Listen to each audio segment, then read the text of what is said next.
ಆತ್ಮೀಯರೇ, ಈ ಕಾರ್ಯಕ್ರಮ ಮಹಾದೇವರ ಸನ್ಮಾನದ ಕಾರ್ಯಕ್ರಮ ಭಾಳ ಸಂತೋಷದಾಯಕ.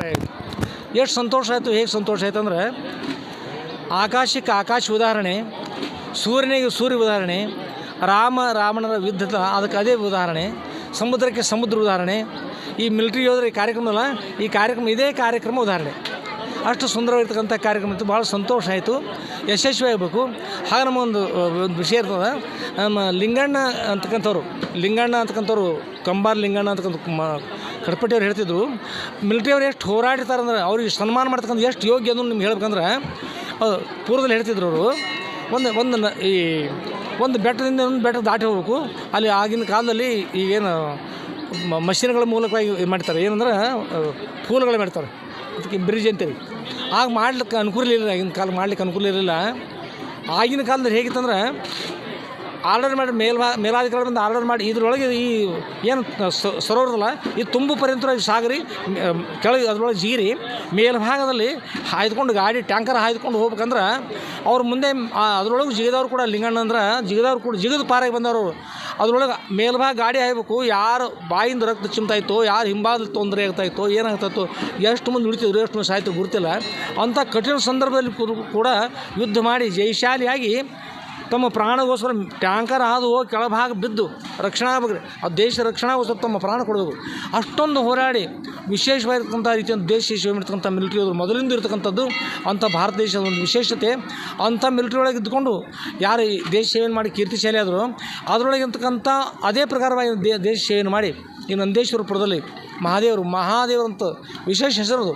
ಅಂಥ ವಿಶೇಷ ಹೆಸರು ಪಡೆದುಕೊಂಡು ವಿಶೇಷವಾಗಿ ಸುರಕ್ಷಿತವಾಗಿ ನಂದೇಶ್ವರು ಬಂದು ಈ ಕಾರ್ಯಕ್ರಮದಲ್ಲಿ ಆಗಲಿಕ್ಕೆ ಕಾರಣ ಆಗಿರ್ತಕ್ಕಂಥ ಮಹಾದೇವರ ಕಾರ್ಯಕ್ರಮ, ಸನ್ಮಾನ ಕಾರ್ಯಕ್ರಮ ಭಾಳ ಸಂತೋಷ ಆಯಿತು. ಈ ಕೊಟ್ಟಿರ್ತಕ್ಕಂಥ ಬಟ್ಟೆ ಹರಿದು ಹೋಗ್ಬೋದು, ಹಾಕಿರ್ತಕ್ಕಂಥ ಮಾಲೆ ಬಾಡಿ ಹೋಗ್ಬೋದು, ಆದರೆ ಈ ಮಹಾದೇವರ ಈ ಯಶಸ್ವಿ ಇರ್ತಕ್ಕಂಥ ಕಾರ್ಯಕ್ರಮದಲ್ಲ, ಈ ಕಾರ್ಯಕ್ರಮ ಬಾಡದೇ ಇರ್ತಕ್ಕಂಥ, ಹರಿಯ ಇರ್ತಕ್ಕಂಥ, ಶಾಶ್ವತ ಇರ್ತಕ್ಕಂಥ, ಆನಂದ ನೀಡ್ತಕ್ಕಂಥ, ಕೀರ್ತಿಶಾಲಿ ಇರ್ತಕ್ಕಂಥ ಕಾರ್ಯಕ್ರಮ ನಮಗೆ ಸಂತೋಷ ನೀಡಿದೆ. ಎಲ್ಲರಿಗೂ ಕೂಡ ಸಂತೋಷ, ಎಲ್ಲರ ಮುಖ ನೋಡಿ ಸಂತೋಷ ಇದೆ. ಅಂಥ ಸಂತೋಷ ನೀವೆಲ್ಲ ಜಗತ್ತಿನರ್ತಕ್ಕಂಥ ಎಲ್ಲರೂ ಕೂಡ ವೀರ ಯೋಧರಿಗೆ ಸನ್ಮಾನ ಮಾಡ್ತಕ್ಕಂಥದ್ದು ಬಹಳಷ್ಟು ಯೋಗ್ಯದೆ. ಸನ್ಮಾನ ಮಾಡ್ತಕ್ಕಂಥದ್ದು ಕೂಡ ಸನ್ಮಾನ ಅವ್ರಿಗೆ ಮಾಡ್ಕೊಂಡಾಗಲ್ಲ, ನಿಮಗೇ ಮಾಡ್ಕೊಂಡು ಮಾಡಿದವ್ರದ್ದು. ಯಾಕಂದ್ರೆ ಯೋಗ್ಯವಾಗಿರ್ತಕ್ಕಂಥ ಪುರುಷರು ಸನ್ಮಾನ ಮಾಡಿರ್ತಕ್ಕಂಥ ಭಾಳ ಯೋಗ್ಯ ಇರ್ತದೆ. ಅದು ಗುರುಗಳಿಗೆ ಮಾಡ್ತಕ್ಕಂಥ ಸನ್ಮಾನ, ಅದು ದೇವ್ರು ಮಾಡ್ತಕ್ಕಂಥ ಸನ್ಮಾನ. ಈಗ ಉದಾಹರಣೆ ನಾವು ಹೇಳಿವಿ, ನಮ್ಗೆ ಮಾಡ್ತಕ್ಕಂಥ ನಮ್ಮ ಸಮಾಧಾನ ಅನಿಸಲಿಲ್ಲ, ರಥದಲ್ಲಿ ತೊಗೊಂಡ್ಬಂದ್ರೆ ಆ ರಥದಲ್ಲಿ ಮಹಾದೇವ್ರು ತರಬೇಕಾಗಿತ್ತು. ಕೊನೆ ನಾವು ಕೂತೀವಲ್ಲ, ಆ ರಥದೊಳಗೆ ನಾವು ಬಂದೆಲ್ಲ ಮಹಾದೇವ್ರು ಬಂದಾರ ತಿಳ್ಕೊಂಡ್ರೆ ಮತ್ತೇನು ಇಷ್ಟು ಸಂತೋಷ ಆಗಿರ್ತದೆ. ಗುರುನಾಥ ಎಲ್ಲರಿಗೂ ಒಳ್ಳೇದು ಮಾಡಲಿ.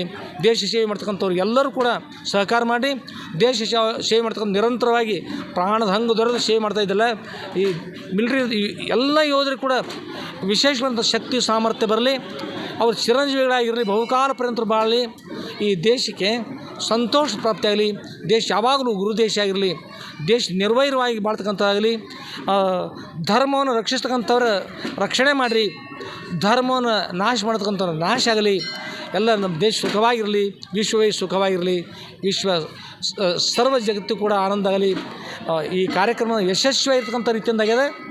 100ಕ್ಕೆ 100 ಯಶಸ್ವಿಯಾಗಿದೆ, 1000ಕ್ಕೆ 1000 ಆಗಿದೆ, ಕೋಟಿ ಯಶಸ್ವಿಯಾಗಿದೆ. ಮತ್ತೇನು ಬೇಕಾಗಿದೆ? ಭಾಳ ಸಂತೋಷ ಆಗಿದೆ. ಎಲ್ಲರಿಗೆ ಆನಂದವಾಗಲಿ, ಒಳ್ಳೆಯದಾಗಲಿ, ಶುಭವಾಗಲಿ. ಮತ್ತು ನೀವೇನು ಬಂದು ಈಗ ಮಾಡ್ತಾಯಿದ್ದಿಲ್ಲ, ನಿಮ್ಮ ಒಳಗೆ ವಾರ್ತಾ ಬಳಗ ನೀವೇನು ನಿಮಗೆಲ್ಲ ಪತ್ರಕರ್ತರ ನೀವೆಲ್ಲ ಬಳಗ ಕೂಡ ಈ ವಿಶೇಷವಾದ ಕಾರ್ಯಕ್ರಮ ಅಂತ ಸಹಕಾರ ಮಾಡಿಕೊಂಡು ಇದು ನೀವು ಸದ್ಯ ಎಲ್ಲ ಕಡೆ ಪ್ರಚಾರ ಮಾಡ್ತಾರಲ್ಲ, ಪ್ರಸಾರ ಮಾಡ್ತಕ್ಕಂಥವ್ರು ಕೂಡ ನಿಮ್ಮ ಕೀರ್ತಿ ವಿಶೇಷವಾಗಿಕೊಂಡು ನಿಮಗೂ ಕೂಡ ಆನಂದವಾಗಲಿ. ಸರ್ವೇ ಜನ ಸುಖಿನೋ ಭವಂತು. ಎಲ್ಲರಿಗೂ ಆನಂದವಾಗಲಿ, ಶುಭಾಸ್ತು, ಆನಂದವಾಗಿ ಒಳ್ಳೆ. ಜೈ ಹಿಂದ್, ಜೈ ಭಾರತ್. ಬೆಳಗಾವಿ ಜಿಲ್ಲಾ ಹತ್ತನೇ ತಾಲೂಕು ನಂದೇಶ್ವರ ಗ್ರಾಮದ ನಾ ಸೈನಿಕ ಇದ್ದೇನೆ. ನಾ 7/7/1985 ಇಸ್ವಿಗೆ ಭರ್ತಿಯಾಗಿ ಬೆಂಗಳೂರು ಹೋದ್ನಿ. ಬೆಂಗಳೂರಿಂದ ಅಜ್ಮೀರ್ ಜಿ ಶಿಫ್ಟದ ಬೇಸಿಕ್ ಟ್ರೈನ್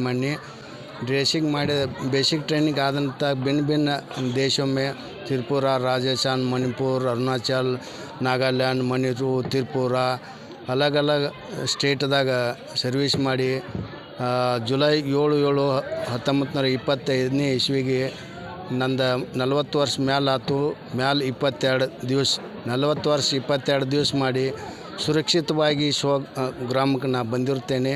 ಮೇರ ನಂದೊಂದು ಹೆಮ್ಮೆ ವಿಷಯ. ಭರ್ತಿ ಆದಾಗ ಯಾವ ರೀತಿ ನಾವು ಸುರಕ್ಷಿತವಾಗಿ ಹೋಗೀನಿ ಅದೇ ರೀತಿ 40 ವರ್ಷ 22 ದಿವಸ ಆದಾಗೂ ಸುರಕ್ಷಿತವಾಗಿ ನಾನು ನಂದೇಶ್ವರ ಗ್ರಾಮ ಬಂದಿರ್ತೇನೆ. ಇದೇ ನನ್ನ ಹೆಮ್ಮೆಯ ವಿಷಯ. ಯಾವ ಕಾರ್ಯಾಚರಣೆ ನಾನು ಬೇಸಿಕ್ ಟ್ರೈನಿಂಗ್ ಇದ್ರಾಗಿದ್ನಿ. ಟ್ರೈನಿಂಗ್ ಕೊಡ್ಲಾಗ ಅಮೇಠಿ, ಹೈದರಾಬಾದ್, ಪುಣೆ. ಈಗ ನಾ ಪೆನ್ಷನ್ ಬಂದದ್ದು RTC ಲಾತೂರು ಟ್ರೈನಿಂಗ್ ರಂಗ್ರೂಟ್ ಸೆಂಟರ್ RTC. ಲಗ್ಭಗ್ ನಾ 12 ವರ್ಷ ಟ್ರೈನಿಂಗ್ ಸೆಂಟರ್ ಆಗಿದ್ನಿ. ಹೊಸದಾಗಿ ಬಂದು ಹುಡುಗರಿಗೆ ನಾ ಟ್ರೈನಿಂಗ್ ಕೊಡ್ತಿದ್ನಿ. इस प्रकार ना पूरा सर्विस करके स्वग्राम ಬಂದಿರ್ತೆ. ಹಾಂ, ಎಲ್ಲ ಸೈನಿಕರು ಲಗ್ಭಗ್ 14, 17, 20 ವರ್ಷ ಮಾಡಿ ನಮ್ಮ ಸ್ವಗ್ರಾಮಕ್ಕೆ ಬರ್ತಾರೆ. ಆದರೆ ನಾ 40 ವರ್ಷ 22 ದಿವಸ ಮಾಡಿ ಸ್ವಗ್ರಾಮಕ್ಕೆ ಬಂದೇನೆ. ಏನಿಲ್ಲ, ಮುಂದೆ ಗುರಿ ಇತ್ತು, ಹಿಂದೆ ಗುರುಗಳು ಇದ್ದರು. ಗುರುಗಳು ಆಶೀರ್ವಾದದಿಂದ ನಾವು ಸರ್ವಿಸ್ ಮಾಡೀನಿ. ಅಪ್ಪ ಅವ್ರ ನಾ ಬರ್ತಾನೆ ಅಂದಾಗ ಅಪ್ಪ ಅವ್ರು ಏನಂದರು, ಇಲ್ಲ ಸಮೀಪ ಬರೋರು ಇದ್ದೀರಿ ಅಂತೇಳಿ ನಾ ರಜದಾಗ ಬಂದಾಗ ಹೇಳ್ರಿ ಅಪ್ಪ ಅವ್ರು ನಾ ಪೆನ್ಷನ್ ಬರ್ತಾನೆ ಅಂದಾಗ ಅಪ್ಪ ಅವ್ರು ಏನಂದ್ರು, ಇಲ್ಲ ಸಮೀಪ ಬರೋರು ಇದ್ರಿ ನಟ್ ಸ್ವಲ್ಪ ಮಾಡಂದರು. ಅವ್ರು ಅಂದು ರಜಾ ಮುಗಿಸ್ಕೊಂಡು ಹೋದಾಗ ಮತ್ತು ಪುನಾಕ ಟ್ರಾನ್ಸ್ಫರ್ ಆಯ್ತು. ಮತ್ತು ಪುನಾದಾಗ ಅಂತೆ ಹೈದರಾಬಾದ್ ಟ್ರೈನಿಂಗ್ ಸೆಂಟರ್ದಾಗ ಆಯ್ತು. ಹೈದರಾಬಾದ್ ಮುಗಿಸ್ಕೊಂಡು ಮತ್ತು ತ್ರಿಪುರ ಸ್ಟೇಟ್ದಾಗ ಹೋದ್ನಿ. ತ್ರಿಪುರ ಸ್ಟೇಟ್ದಾಗ ಹೋಗಿ ಮತ್ತು ಜಮ್ಮು ಕಾಶ್ಮೀರಕ್ಕೆ ಡ್ಯೂಟಿ ಮಾಡೀನಿ. ಜಮ್ಮು ಕಾಶ್ಮೀರದ ಮತ್ತು ಹುಡುಗರಿಗೆ ಬೇಸಿಕ್ ಟ್ರೈನಿಂಗ್ ಕೊಡಲಾಗ RTC ರಂಗ್ರೂಟ್ ಟ್ರೈನಿಂಗ್ ಸೆಂಟರ್ RTCದಾಗ ನಾ ಬನ್ನಿ. ಅಲ್ಲಿಂದ 2 ವರ್ಷ ನಂದು ಸರ್ವಿಸ್ ಮುಗಿಲಾಕಿತ್ತು. ಅವಾಗ ನಾ ಟರ್ಮಿನಲ್ ಪೋಸ್ಟಿಂಗ್ ತೊಗೊಂಡು RTC ಲಾತೂರಿಗೆ ಬನ್ನಿ. RTC ಲಾತೂರು 2 ವರ್ಷ ಕಂಪ್ಲೀಟ್ ಮಾಡಿ ಸ್ವಗ್ರಾಮಕ್ಕೆ ಬಂದೀನಿ. ಇದೊಂದು ನನ್ನ ಹೆಮ್ಮೆ ವಿಷಯ. ಕೆಲವೇ ವರ್ಷಗಳ ಕಾಲ ಅವಕಾಶ ಐತಿ, ಮತ್ತು ಅದ್ರ ಬಗ್ಗೆ ನೀವೇನು? ಅಗ್ನಿಪಥದಾಗ ಏನತ್ತಾವ, ಪ್ರಧಾನಮಂತ್ರಿದ ಈ ಯೋಜನೆ ಐತ್ರಿ. ಎಲ್ಲ ಯುವ ಸೈನಿಕರು ಅಂದರೆ ಟ್ರೈನಿಂಗ್ ಕೊಡಬೇಕು. ಎಲ್ಲ ಯುವ ಸೈನಿಕ ಮತ್ಲಬ್ ಹುಡುಗರು ಅದಲ್ಲ, ಅವ್ರಿಗೆಲ್ಲರಿಗೂ ಟ್ರೈನಿಂಗ್ ಕೊಡಬೇಕು. ಒಂದು ವೇಳೆ ಯಾವ ದೇಶದವರು ಯುದ್ಧ ಮಾಡ್ರೂ ನಾವು ಎಲ್ಲ ಸೈನಿಕರು 4 ವರ್ಷ ಆಗಂತೆ ಹೊಳ್ಳಿ ಸ್ವಗ್ರಾಮಕ್ಕೆ ಬರ್ತಾರೋ, ಅವ್ರು ಪುನಃ ವಾಪಸ್ ಕರ್ಕೊಂಡು ಎಲ್ಲ ಸೈನಿಕರನ್ನ ಕರ್ಕೊಂಡು ನಾವು ಯುದ್ಧ ಮಾಡ್ಲಿಕ್ಕೆ ಒಂದು ಅನುಕೂಲ ಆಕೈತೆ ಅಂತೇಳಿ ಪ್ರಧಾನಮಂತ್ರಿ ಮೋದಿ ಅವ್ರೇನು ಒಂದು ವಿಶೇಷ ಅಗ್ನಿಪಥ್ ಯೋಧರದ ನಡೆಸ್ಯಾರ ಟ್ರೈನಿಂಗ. ಹೊರಗಡೆ ದೇಶದಾಗ ಏನಾಯ್ತಂತ ಎಲ್ಲ ಕಲಿತವ್ರು ಹಂಗೆ ಕೂತಾರೆ ನಮ್ಮ ದೇಶದಾಗ. ಅದರ ಹೊರಗಡೆ ದೇಶದಾಗ ಹಂಗಿಲ್ಲ ರೀ.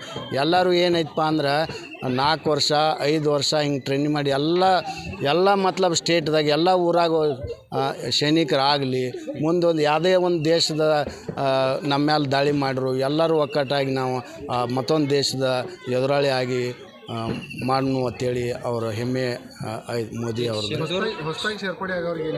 ಹೊಸದಾಗಿ ಸೇರ್ಪಡೆ ಆದವ್ರಿಗೆ ಕಮ್ ಸೆ ಕಮ್ ಒಂದು ವರ್ಷ ಟ್ರೈನಿಂಗ್ ಇರ್ತೈತೆ ರೀ. ಬೇಸಿಕ ಟ್ರೈನಿಂಗ್ ಇರೋಂತೆ 6 ತಿಂಗಳಾಗಂತೆ 15 ದಿವಸ ಮಿಡ್ರಮ್ ಟೆಸ್ಟ್ ರಜಾ ಕೊಡ್ತಾರೆ ಅವ್ರಿಗೆ.